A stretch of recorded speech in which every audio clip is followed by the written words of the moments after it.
شبها بدون تو تاریک دلم، صدای قدم هایت گم شده در خیالم. هر جا می روم بوی تو می پیچه هنوز، مثل نسیمی که مانده در هوایم.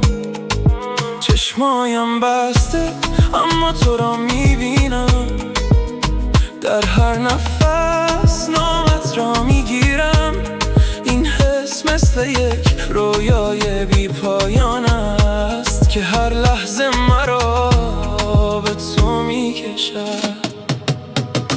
بیا تو دل بیقرارم صدا می کند عشق تو، در قلبم تکرار می شود مثل یک حلقه که پایان ندارد. بیا تو که دنیا بدونت خاموش است.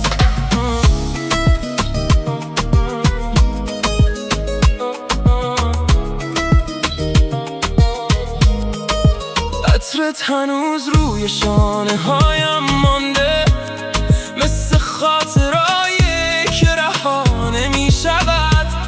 هر ثانیه در فکر تو گم می شوم. این عشق از دلم جدا نمی شود. نامت را آهسته در شب می گویم، شاید که صدایم به تو برسد. این فاصله را نمی خواهم دیگر، دل من فقط با تو نفس می کشد. بیا تو دل بیقرارم صدا می کند عشق تو، در قلبم تکرار می شود مثل یک حلقه که پایان ندارد. بیا تو که دنیا بدونت خاموش است.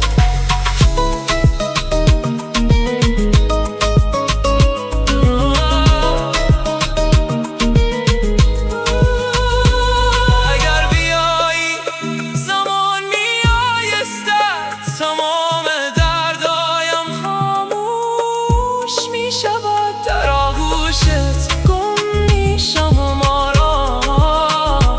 و این عشق جاودانه میشود. بیا تو دل بیقرارم صدا می